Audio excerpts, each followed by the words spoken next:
વિગત એવી હતી કે આપણે અહીંયા પંચવટી જે સેન્ટર પોઈન્ટ છે ને એની બાજુમાં ફૂટપાથ ઉપર અંધજન મંડળના દિવ્યાંગ વ્યક્તિ જે હોય છે એમને એક પાર્લર આપવામાં આવેલું, સ્ટોલ આપવામાં આવેલો હતો, જે રોજિંદા એમના નિત્યક્રમ મુજબ ધંધા અર્થે પોતાના સ્ટોલ ઉપર આવેલા હતા પાર્લર ઉપર. એ પાર્લર ઉપર 1 વાગ્યાના સુમારે કોઈ પાર્લર ઉપર જે પડીકું જે લટકાવેલા હોય છે જે ફાઇમ્સના એના એ તૂટવાનો અવાજ આવતા એને એમ થયું કે કોઈ વ્યક્તિએ પૈસા આપ્યા વગર આ વસ્તુ કોઈ તોડી રહેલ છે, જેથી એમને એ બાજુ હાથ આમ જોરથી ઉગામેલો એ કોઈ બાળકને લાગેલ હશે. એ થોડી વાર પછી કોઈ વ્યક્તિ પુખ્ત ઉંમરના જે બાળકના પિતા આવેલા અને એને જણાવેલું કે આ ભાઈએ મને મારેલું છે. એટલે એ બંને ભાઈ વચ્ચે બોલાચાલી થયેલી હતી. એટલે તાત્કાલિક 112માં આ કામના જે આરોપી જે છે એમને ફોન કરેલો કે આ ભાઈ મારી સાથે ઝઘડો તકરાર કરી રહેલા છે. દિવ્યાંગ ચક્ષુ જે અત્યારે નામ લખાવેલું છે ગોપાલભાઈ શાંતિલાલ દરજી, એમના વિરુદ્ધમાં રજૂઆત કરેલી. એટલે એલિસ બ્રિજ પોલીસ મોબાઈલે 112ની ઇવેન્ટ જે હતી એ મોબાઈલ ઇન્ચાર્જ ત્યાંનો કોલ આપેલો હતો. એ કોલને આધારે ત્યાં પહોંચી બંનેને પોલીસ સ્ટેશન ખાતે કાયદેસરની કાર્યવાહી ગુજરાત યુનિવર્સિટી પોલીસ સ્ટેશનની હદ હોય એટલે અહીંયા લાવેલા હતા અને પૂછપરછ કરવાની પ્રક્રિયા ચાલુ હતી. એ દરમિયાનમાં જે કોલ કરનાર હતા કંટ્રોલમાં પ્રતિકભાઈ, એમને કીધું કે હું મારા બાળકને જમાડીને આવું છું. એ પછી એ નીકળી ગયેલા હતા અને આમના પારે માહિતી મેળવવાની પ્રક્રિયા ચાલુ હતી. એ દરમિયાનમાં સાંજના આશરે 5 વાગ્યાના આસપાસ આ મહિલા પીએસઆઈ જે અમદાવાદ ગ્રામ્ય પોલીસ દળના ચાંગોદર પોલીસ સ્ટેશનમાં ફરજ બજાવતા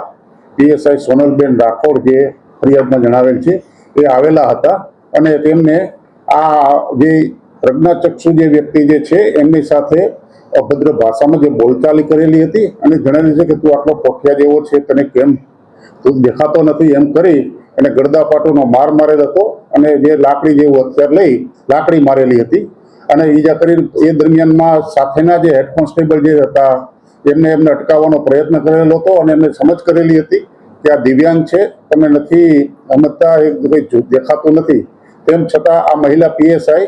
પોતાના આ એમની વાત માનેલ નહીં અને એમની સાથે મારકૂટ ચાલુ રાખેલ હતી. આ વાતચીતનો અવાજ આવતા આપણા જે પોલીસ ઇન્સ્પેક્ટર SR બાવા સાહેબ છે એ તાત્કાલિક એમને ગયેલા અને એમને જણાવેલું કે ભાઈ પીએસઆઈ તરીકે તમારે જે કાયદેસર કાર્યવાહી થતી હોય તમારી રજૂઆત અનુસંધાને કરજો, તમારે કાયદો હાથમાં લેવાનો નથી, જે કાયદે ફરિયાદ કરવી હોય કરશો.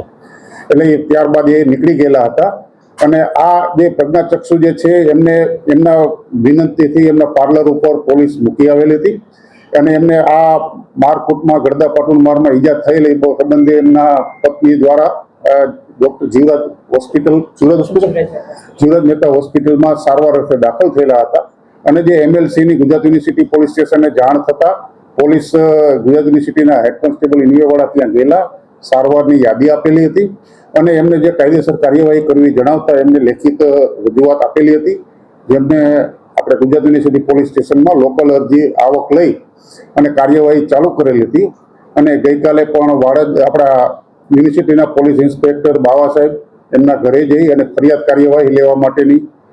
ગયેલા હતા, પરંતુ ફરિયાદ પૂર્ણ થાય પહેલા જે મેં કીધું કે હું આવતીકાલે અમારા પરિવારના સભ્યો સાથે કાયદાકીય માર્ગદર્શન મેળવી અને ફરિયાદ કરવા માટે આજરોજ આવનાર હોવાની હકીકત જણાવેલી હતી. અને આ પીએસઆઈ જે છે એ ચાંગોદર પોલીસ સ્ટેશનના અમદાવાદ ગ્રામ્ય જિલ્લા દળમાં ફરજ બજાવતા હોય, જે પોતાની ફરજ દરમિયાન કોઈ પણ પ્રકારના સક્ષમ કે નિયંત્રણ અધિકારીની પૂર્વ મંજૂરી મેળવ્યા વગર ફરજનું સ્થળ છોડી અને ગુજરાત યુનિવર્સિટી પોલીસ સ્ટેશને આવી અને આ પ્રજ્ઞાચક્ષુ વ્યક્તિ સાથે બિનસંવેદનશીલ કામ કરેલું હોય અને એમને ગેરવર્તણૂક આચરેલ સંબંધમાં એમના વિરુદ્ધ ખાતાકીય રીતે પગલાં લેવા માટે ગુજરાત યુનિવર્સિટીના પોલીસ ઇન્સ્પેક્ટર દ્વારા પોલીસ અધિક્ષકને સત્વરે રિપોર્ટ કરેલો હતો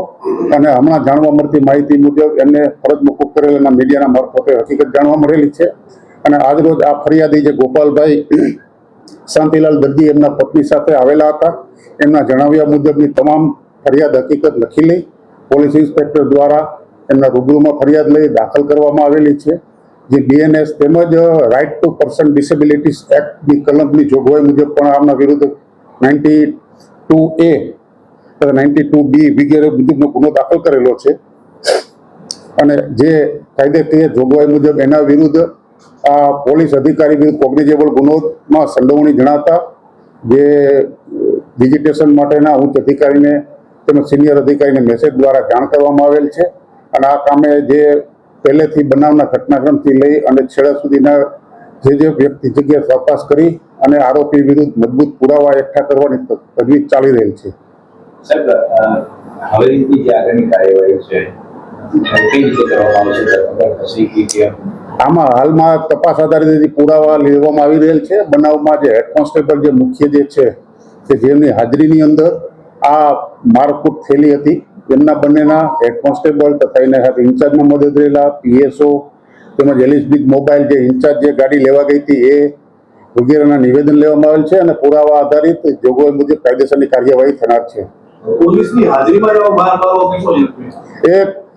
અયોગ્ય હતું એટલા માટે જ પોલીસ ઇન્સ્પેક્ટર દ્વારા સંજ્ઞાન લઈને જે એમની જાણકારીમાં આવેલું સંજ્ઞાન લીધેલું અને એમને અટકાવેલા હતા અને એના વિરુદ્ધ ખાતાકીય પગલાં લેવા માટે પોલીસ ઇન્સ્પેક્ટર જ સામેથી પોલીસ અધિક્ષકને રિપોર્ટ કરેલો છે.